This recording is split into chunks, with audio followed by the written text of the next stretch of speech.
In January 1943, a joint patrol of the Long Range Desert Group and Popski's Private Army set up a hidden camp in the remote deserts of southern Tunisia. Unfortunately, the location was betrayed by local Arabs and attacked by the German Air Force, destroying 7 vehicles and wounding 2 men. The survivors abandoned the wrecked vehicles and departed on foot to seek rescue. The fate of those abandoned vehicles remained a mystery for the next 80 years. In 2019, I led an expedition into southern Tunisia to search for these lost World War II vehicles. We found enough evidence that we knew we were in the right area, but the exact location remained a mystery. In 2022, we went back with a bigger team, more technology, and a definite starting point. We were determined to find the final resting place of the lost patrol. This is our story.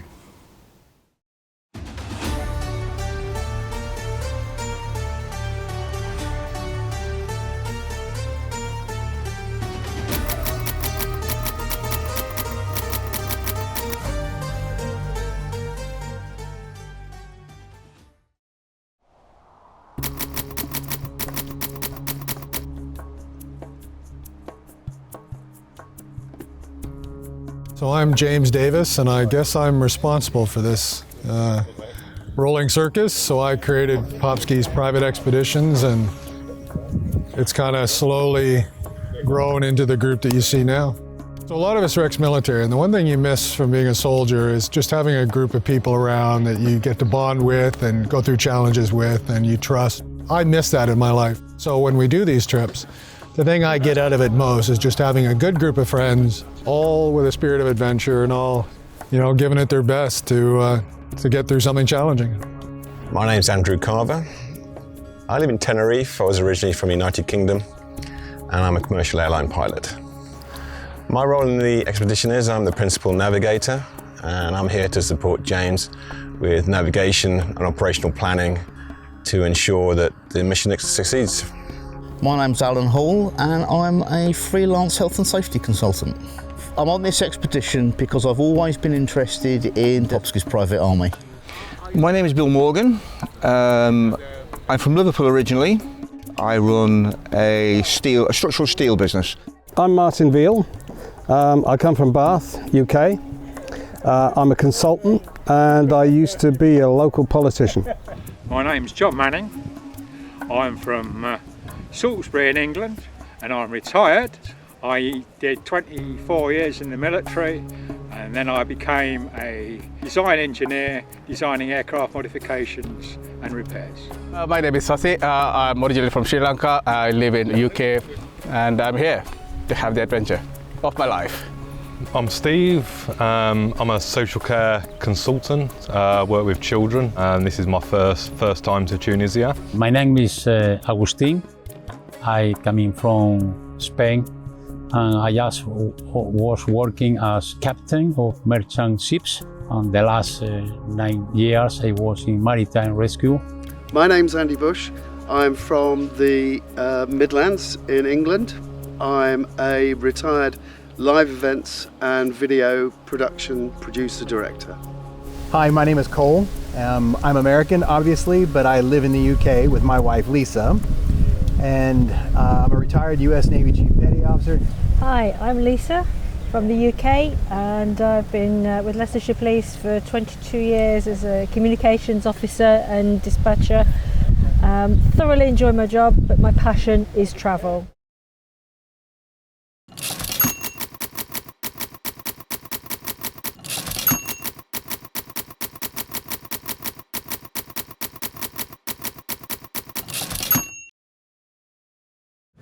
The war in North Africa produced 3 unique Special Forces units in the British Army: the Special Air Service, the Long Range Desert Group, and Popski's Private Army. The PPA was created in the autumn of 1942 at British Army Middle East Headquarters. The unit's founder, Major Vladimir Peniakov, was a charismatic character known to many as Popski. The unit would be called No. 1 Demolition Squadron, Popski's Private Army.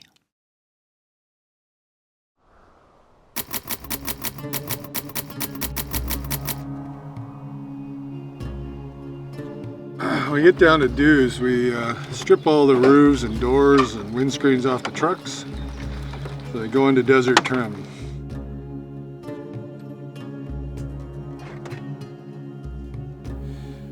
There are a few reasons we strip down the trucks. Like the World War II Special Forces units, we try to reduce weight as much as we can. So anything we don't need comes off and goes into storage. Luckily, our Land Rovers are quite simple to strip down. But part of our goal in each expedition is to experience life in the desert much in the same way as they did in World War II. As we travel in convoy over the dunes, communicating over the radio by call signs, you get a real sense of what life would have been like for the crews in the 1940s. What are you doing up there, Rommel? Looking for Munchie. Okay, so from here, we're going to be heading east out of town. Order of march will be to Kimi, and I'll bring up the rear. And order of march for all the other vehicles for now is whatever. Just put yourselves in. We're going to go about 36 kilometers to the east on a tar road. Speed will be about 40 miles an hour, 60 Ks, because to be honest, without a windscreen above that, it's been unacceptable.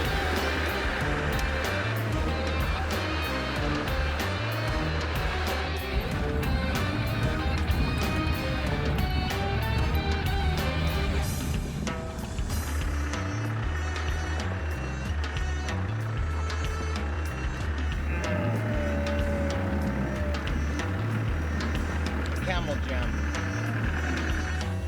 We're just lowering down, ready for the next section. I don't believe it's too sandy, so we don't go too far in case we damage the sidewalls.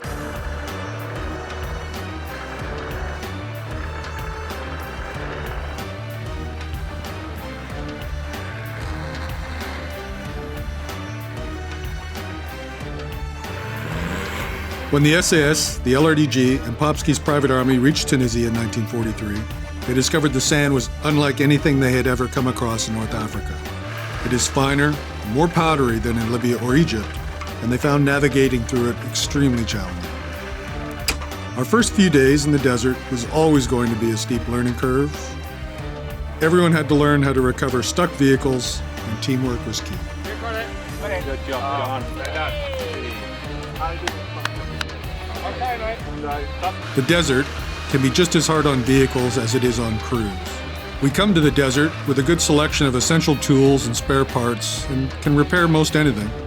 It helps that the trucks are simple and rugged and easy to keep running. Bill, our chief mechanic, had regular calls over the radio to sort out minor and major repairs.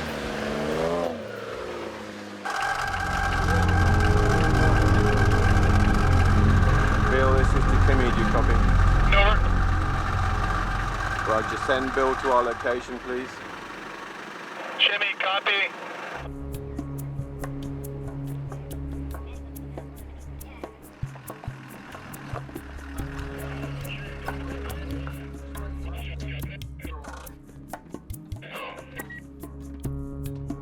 Hello, sir. Have you got your membership card with you? I have indeed, sir.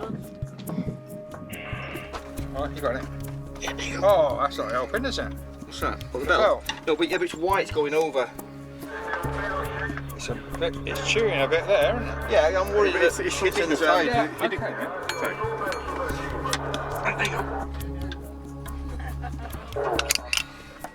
Do you know how these go back on, Steve? Yeah, that way. Yeah, hang on, let me get the bottom one on first.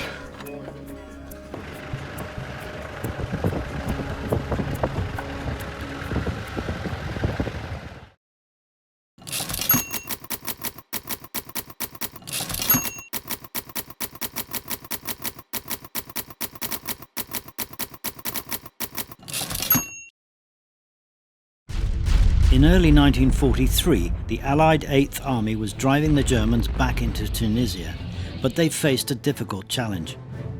The Germans had dug in along what was called the Marath Line between the coastal mountains and the sea. Popski's Private Army, the LRDG and the SAS, were sent out into the largely unknown desert beyond the mountains to discover if it was possible to take tanks and heavy vehicles around behind the Germans.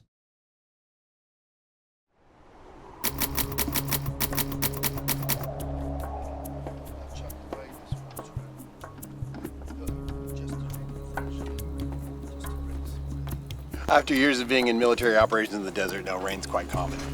It waited until we had most of our stuff put away. Lisa had all the bedding rolled up. We didn't have the fly on the tent last night, so it's a good thing it didn't rain then. but she had it. We made good use of it. Yeah, we made use of the fly, and it's Kept our keeping the truck dry. So kept our seats dry, so Yeah. which is good.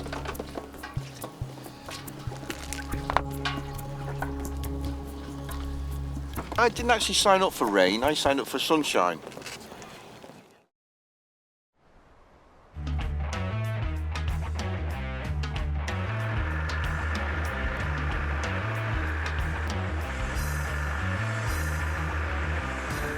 We're on the morning of day 2 of the trip.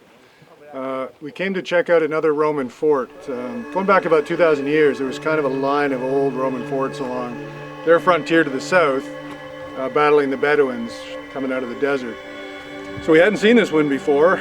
We don't know much of its history, but from looking at the concrete between the stones, which was a Roman invention, we think it is likely Roman.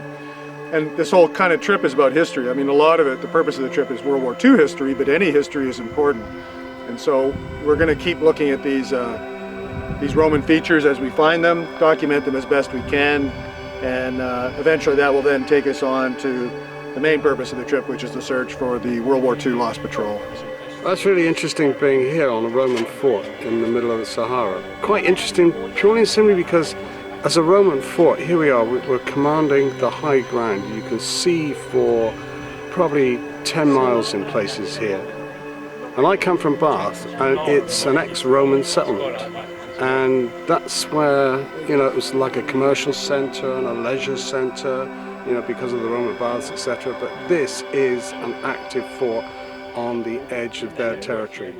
Absolutely fascinating, stunning.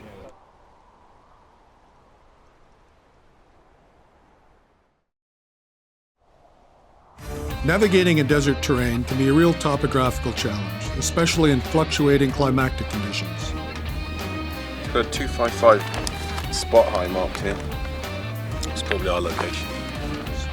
There are no roads, few tracks, and almost no features to help you know your location. Like the World War II Special Forces units, we relied on 1941 War Office maps and magnetic compasses to find our way. We would often spend a whole day driving on a compass bearing, hoping to find a feature we could identify on the ground and, more importantly, on the map. Abandoned Roman forts were an important navigation objective for us. In fighting the Axis troops, the Commonwealth and British troops used the fort at Kasar as a known meeting point. 2,000 years old, it overlooked a nearby oasis where fresh water was available. It served the same purpose for us in giving us a known point to confirm our navigation and to top up our water supplies. A great connection to the past, treading the same ground as Popski 80 years before.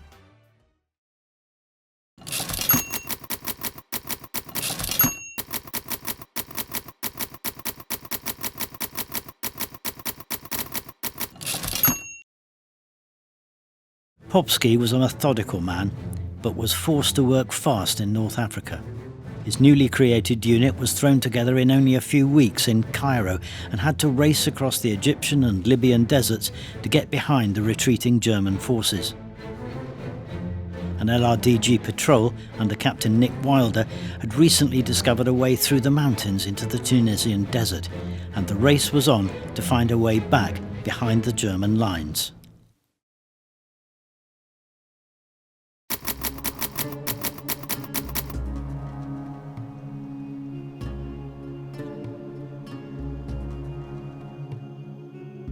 Day 2 of the expedition. We did a little bit of navigating between some forts today. All straightforward, just dead reckoning navigation, no GPS, no satellite navigation. All worked out pretty well. Teams all pulling together. Weather was good. A little bit of rain this morning at camp, but brightened up during the afternoon. Had a stop at lunchtime. It's quite warm then, so we took off an hour from the journey. Had some rest and then continued on to this location.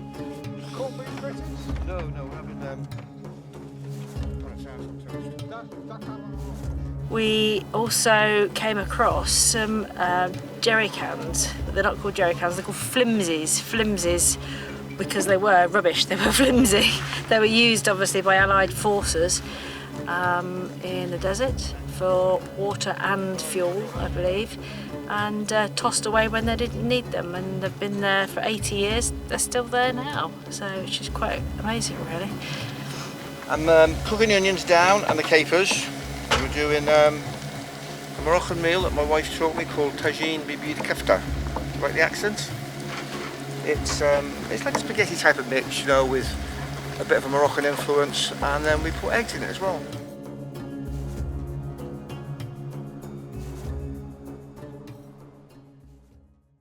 Today we had a little bit more navigation, and we ended up traversing some of the dune fields as a bit of a practice for later on in the expedition.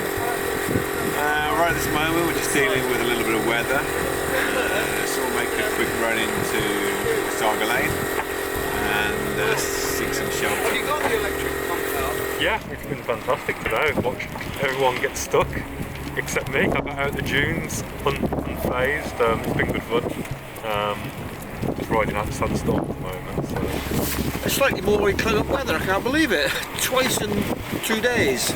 So yeah, rainstorm in the Sahara, look at it. The sky's black. It is very nice. I like it a lot. The storm is beautiful.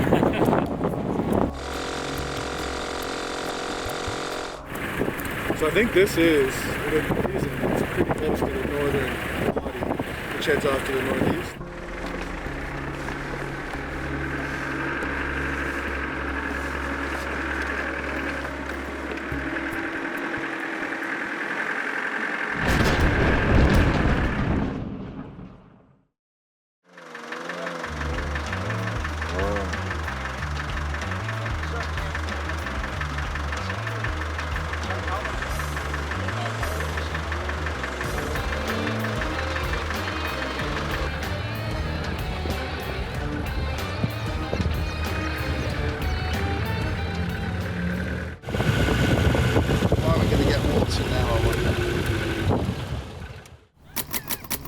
We're here in Sahara Lane. We're replenishing water which is from this trough. It's the spring water. It's vital for our survival. There's not a lot out in the desert.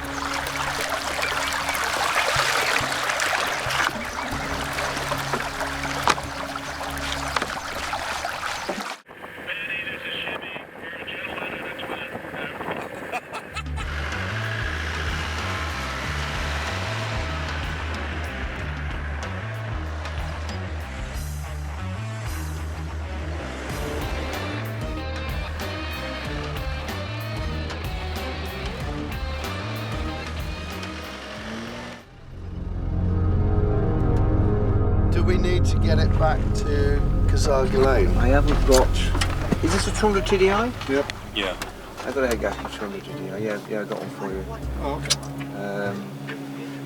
That's about all it can be really, there's no other way. There's no way. Engine oil can ingress. I'm thinking as I'm saying it, there's no way it can, and with that amount, I think it's, because you've got drillings in the head that take oil pressure, and a little seal on it.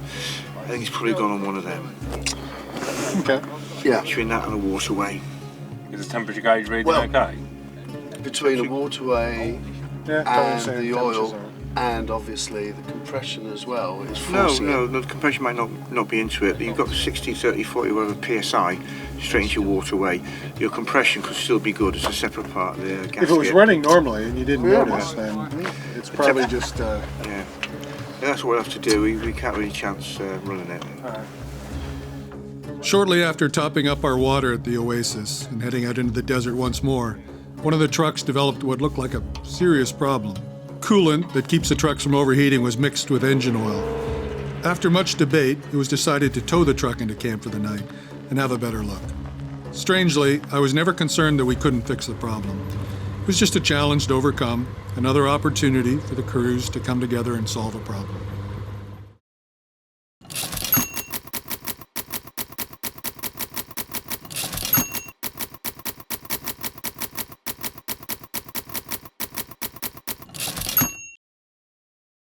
The PPA set off from Wadi Sharif in Libya with an LRDG patrol under Lieutenant Tinker in January 1943.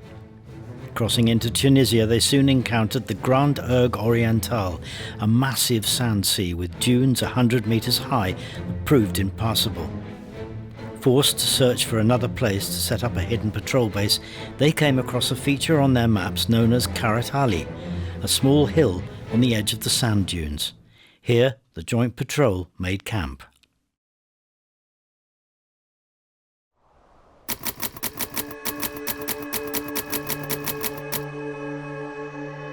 Oh, sludge. Yeah, sludge city. The radiator will be full of it. Yeah. Look at that. Look at that. Mother. There's your answer. You want to see what's coming out? Radiator's blocked solid with that shit. Yeah. This top hose, we've turned it round so we can pour detergent in here to try and break up all the emulsified oil.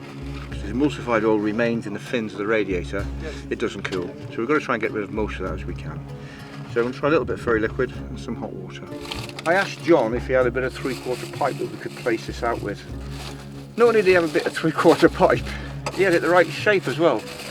Now you wouldn't get served quicker at a cake shop really, would you?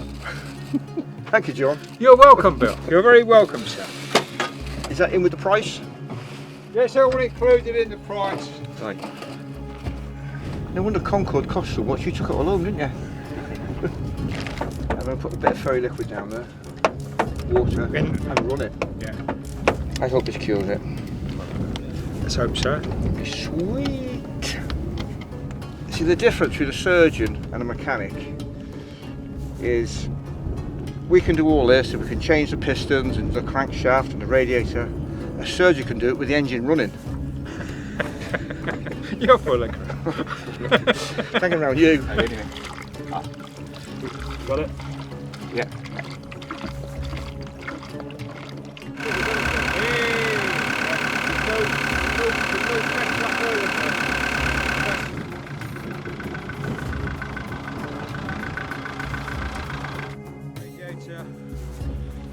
Almost like they knew what they were doing. Yeah, it's even.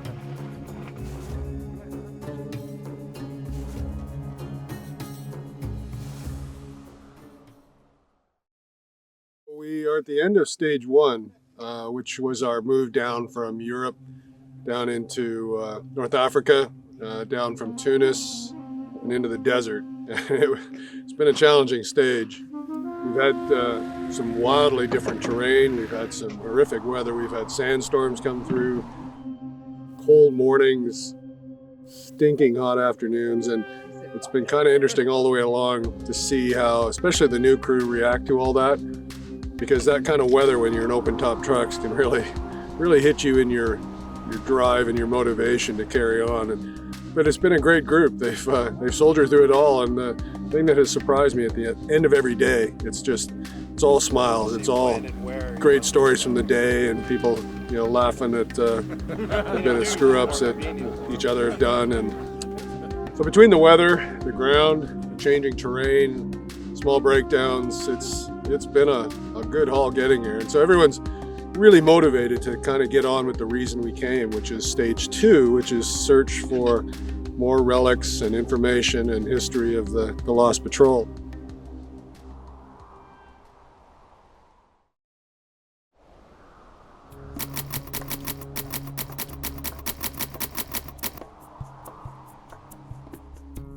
This is a sand table, and in the intelligence business we use this to give a graphic representation, because all learning is 80% visual, and that way you get spatial awareness on the actual ground truth and what's laying on the ground.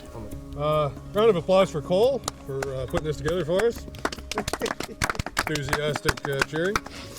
All right, so we have the berm. Big, long sand feature, which is always going to be sitting on your west, so you can't get lost as long as you can see the berm. So you can visualize it in your head. So we've got 3 wadis.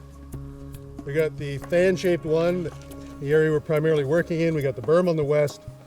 We got the flat pan, which is easily identifiable, and the well.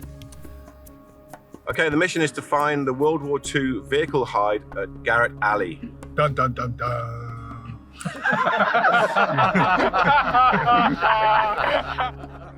myself and James will take the recce vehicles. We'll move out, and we're going to move to the south towards this southern wadi and move up to the north to give ourselves a perspective of what they would have seen originally. In your vehicle, you need to think about search arcs. All right, we've got 2 pairs of eyes in the vehicle, and we don't want to be overlapping and all looking in the same direction. Co-driver or driver, we're left and right hand drive vehicles, so as appropriate from 12 o'clock to 3 o'clock, and the other person from 12 o'clock to 9 o'clock. But we're looking for articles on the ground mostly, especially in this area here. And travel light, only bring along what you need, small toolkit, water, bit of food, and make sure your radio's good. We're still on EU channel 12 AM band.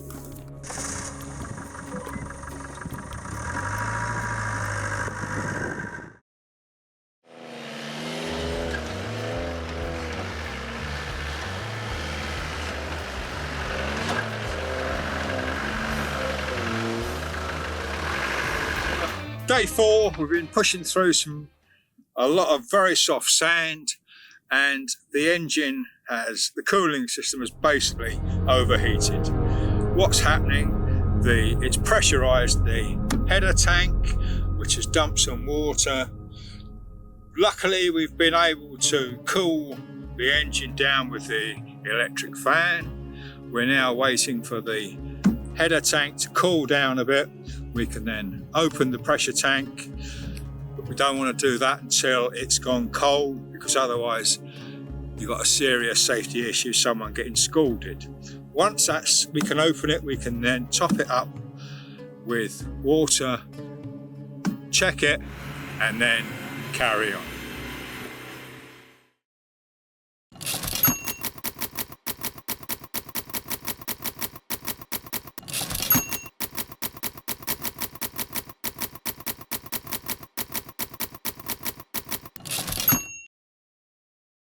Popski's Private Army and the LRDG Patrol had set up a hidden patrol base in a wadi at the base of a hill known as Gares Ali. Popski and Tinker set off in 4 of the armed jeeps to search for the route back.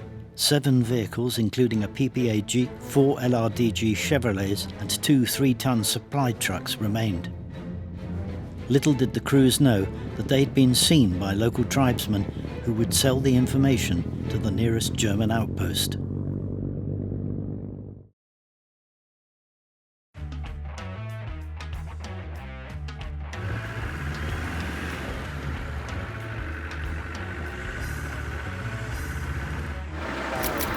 Any base or North Patrol call sign, this is Tikimi, we're approaching as normal, Southern Wadi. If it had been me, and we'd already topped up on water, if I was looking for a feature to put a camp in, I'd put it in this wadi rather than the northern one. Yeah. You got far much cover. Yeah. So a lot of stuff we're finding might have been, well, they didn't have Chev trucks. The only people who had the Chevs were the LRDGs. So maybe it got dragged from here up to there. The other thing is that I don't think they lost that many vehicles to air attack. They would have been, the priority would have been hiding the vehicles from ground troops, not hiding them from the air. Yeah, but you could probably camouflage up the Chevs and the Jeeps real easy, but those, he had Popski brought along 2 of the big 3-tonners, and they would have been really hard to camouflage. Because they didn't strip them down like the LRDG, they left the tarps on the back. No, they're big ass things. There's a picture actually of that actual truck driving across before they crossed out of Libya into Tunisia on that actual patrol. Wolf, this is Tikimi, radio check.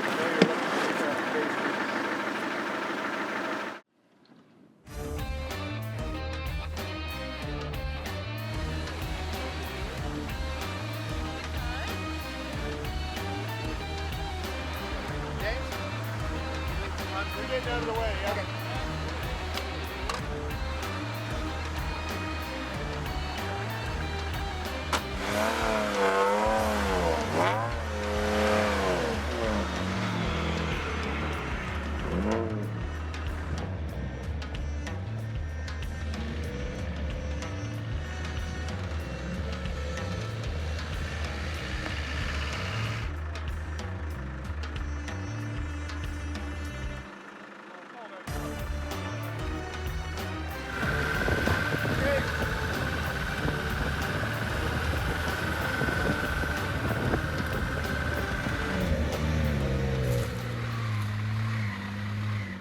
I don't want people right out into the desert, so I just want them into the base of this escarpment here.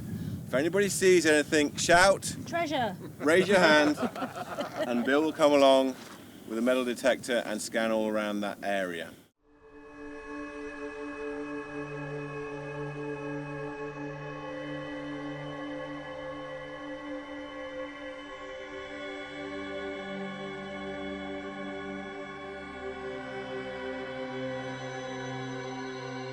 Okay, let's get in line then, everybody, please.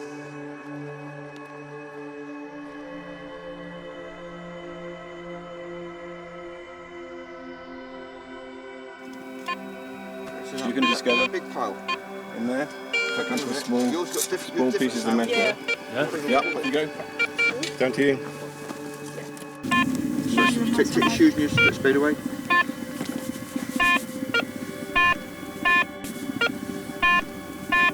Yeah, down there as well. Gently. If that's a bomb, it's a mine. But oh, not on this side, because there might be something else over there, you see. Oh, that's a different metal. Yeah.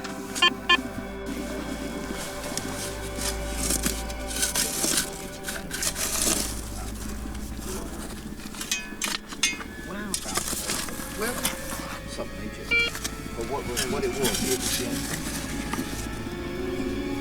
Try again, boys. Girls. Ah, yay! You got one. Whoa! Oh yeah. Again. Do you know, I was going to say that I'm not clever enough yet, but that did sound like brass. So I've been practicing on brass. When you find what you set out to find, you can't help but feel amazing about it. We really feel that we have now found the significant site that Popski's Lost Patrol finished up in. So for the last couple of days, we've found more and more parts that just make this such a relevant site. You know, we've found gun mounts, we've found things that we don't really know what they are, but we'll get back and we'll do some research on them. But just amazing stuff.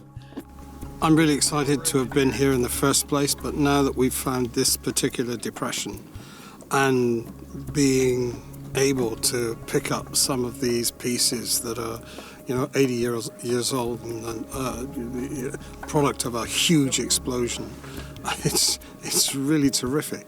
So often you read these stories in comic books, but now being here, it's all come to life.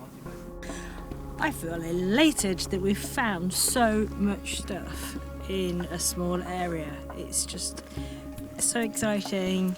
The digging it out the sand, and then people being able to identify the certain parts. The knowledge that we have in the group for identifying the parts is fabulous. It really is. How did you feel when you found your nice little cylindrical object? Yes. She found a bullet, the actual bullet.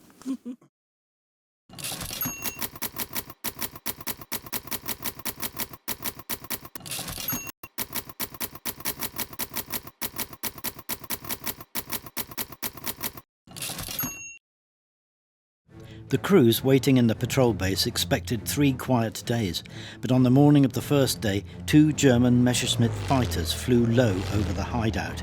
Less than 5 minutes later, the planes returned and systematically destroyed the 7 hidden trucks. There was no time to drag camouflage nets off their trucks and get the guns into action, so hidden, they watched the precious vehicles burn and explode as ammunition, fuel and explosives on board caught fire.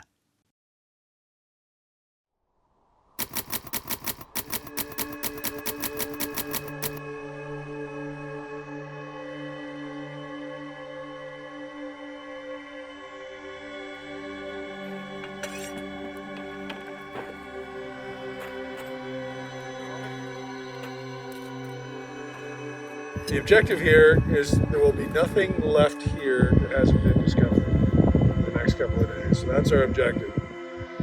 Narrow down exactly where the vehicle hide was. Find any more sort of artifacts we can. Document them. Leave them in place. We may, before we leave here, gather them all in one spot and just kind of lay them out. So anyone else who wants to come back and have a look doesn't have to go searching all over the desert. They can come to one place and they can measure and photograph and pose and do whatever the hell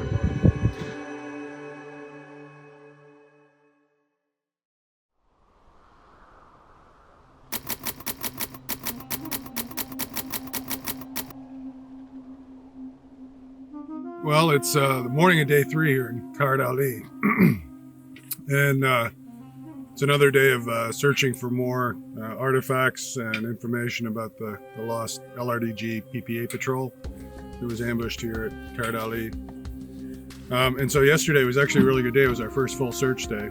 And there's 2 wadis here, which are sort of dry riverbeds in the dry season. One of them runs off in one direction, one runs off in the other. And we had crews searching the whole area, and the crew in the northern wadi found some World War II German jerry cans with Wehrmacht written right on them, a lot of other vehicle parts. We found fragments of grenades.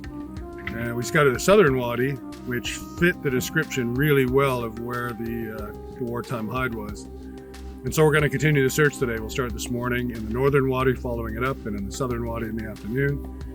And the interesting thing here is during the rainy season, you get little flash floods, and so this stuff has been being pushed down the wadi over the years since the war. And so we think the further we push up the wadi, the more likely we are to find the source of all these bits of relics of wartime material. And then when we get back to the UK and to Europe, we can actually take those pieces and verify whether they came from the types of vehicles that would have been used by the PPA and the LRDG. So yeah, so a really good day yesterday. We ended it on a high note. Everyone was quite chuffed, and we're going to get out and see what more we can find today.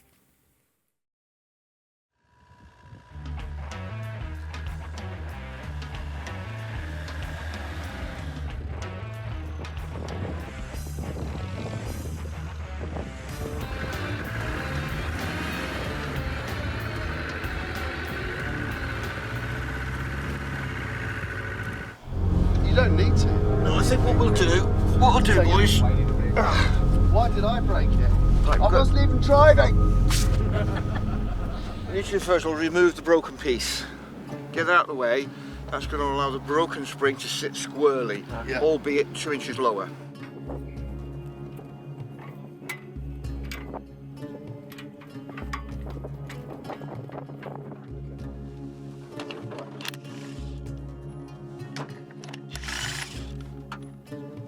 Tight, boys. Axle stands. Yes, good. Conducting a research expedition like this is tough. Tough on the crews, and especially on the vehicles. Popski learned these lessons during expeditions into the desert in Ford motor cars in the 1930s. Both units later included fitters, or mechanics, who could repair almost anything. Our expedition had our own designated fitters, who were tasked with keeping our small fleet moving. Being deep in the desert, far from any form of civilization, meant we often had to improvise.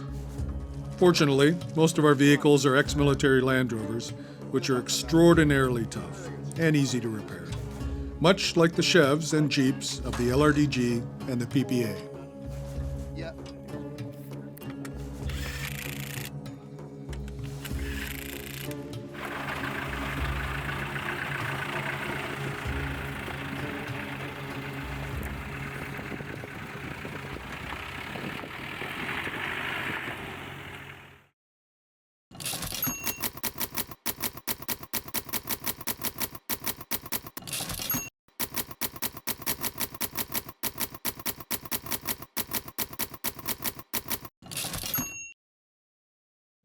During their reconnaissance, Popski and Tinker discovered a route into the rear of the German defences at Mareth. They returned to the patrol base, surprised to find all vehicles destroyed, including the radio truck. Making a quick plan, Tinker set off in 2 jeeps for Tozeur to find the American First Army. Popski, meanwhile, rallied the survivors, and they set off to walk the 200 miles to reach the American lines and rescue.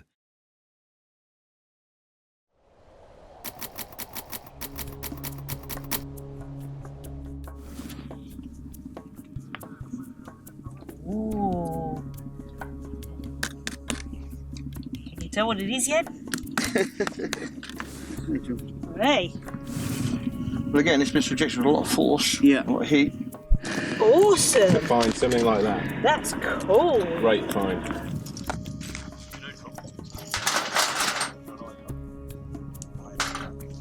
Climb one. Walk down and bury them.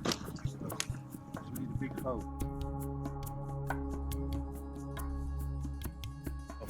I feel really good and elated. We were out here yesterday and we found some parts that weren't definitive to the group. But I'm no gun expert, but apparently we found some pieces of a machine gun today that can only be attributed to the group that we're looking for. So it's absolutely fantastic. It's what we came to do, so hopefully things will get better and better from here on. We'll find more proof. We found a collection of various artefacts today. One very much appears to be a Vickers machine gun magazine of the same type that was used by the LRDG. We found quite a few bits of heavy-duty bent metal. We found a couple of 303 cartridge cases that have exploded, not fired. So I think altogether we've definitely found the remains of some destroyed vehicles. Bueno, pues nada, hemos comenzado hoy el día haciendo una búsqueda. Bueno, esto es una manera de hacerlo totalmente militar que me ha impresionado bastante. Se van poniendo los coches, empieza un coche en un punto, otro coche más lejos y se tienen que ver uno a otro, y de aquí se pone otro coche y se ha explorado ayer. Bueno, los que se dedican a esto, a explorar, y hoy estamos todos para ir poco a poco haciendo, digamos, batidas, ¿no? Entonces nos ponemos todos en línea, bueno, pues a unos 4 o 5 metros cada uno, y vamos explorando nuestro terreno, ¿no? Entonces, ¿qué se ha encontrado? Pues sí, se han encontrado cosas increíblemente, yo estoy sorprendido. Se han encontrado muchas piezas de hierro, que es lo que están buscando, que tenga algo que ver pues con lo que pasó en esta zona, que hubo, bueno, pues una batalla supuestamente entre alemanes que venían con los aviones y bombardeaban pues esta zona aquí, que había 7 camiones con soldados, ¿no? Y bueno, me ha parecido la verdad que muy interesante, porque no pensaba que encontráramos nada.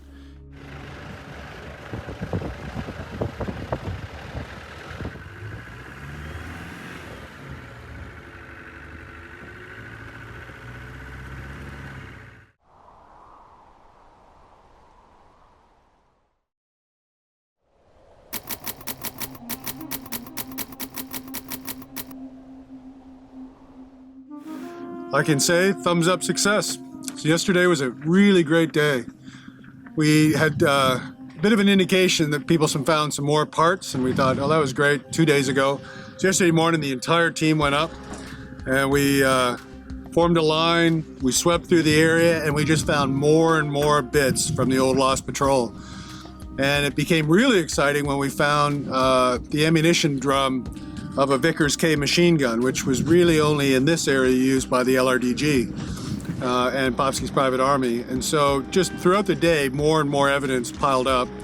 We had come back to camp last night and with some historical photographs, compared bits that we found, pintle mounts and whatnot. And by the end of the day, we could say we have now finally determined the location of the Lost Patrol's vehicles. We didn't find the chassis. They still may be buried in the sand, and maybe another day someone will come back and look for those. But we found the spot, and it's an interesting little kind of arc of stone walls surrounded by sand. It might not have been our first choice as a place to hide up, but they seem to have felt it was suitable. And so, yeah, the team is chuffed. We've had a great day. We had a nice night. Had a good, relaxing kind of deep sigh. Today's a bit of a rest day. Finish up this phase of the trip, and yeah, we can report massive success. Okay, mate, back on. You want to move the action there? Go inside.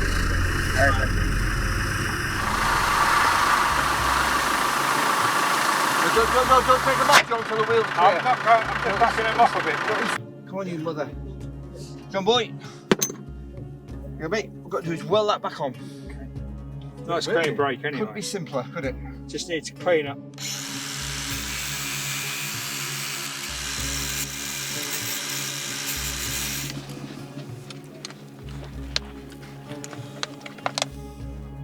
This is the worst welding helmet ever, but it's easy to pack.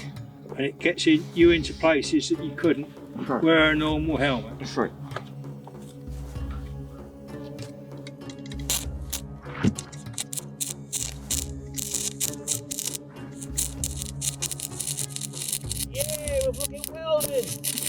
fuck me, man, it's fucking welding!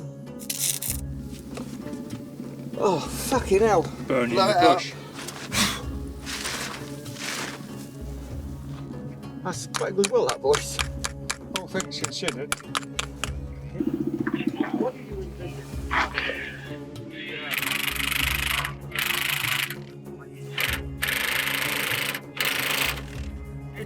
Yeah.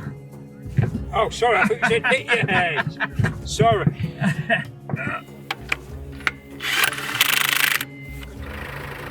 Okay, Sassy, stick him in.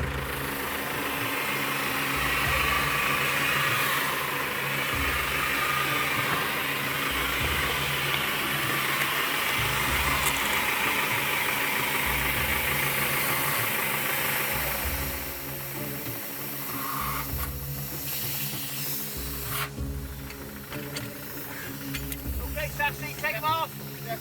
And down we go, boys.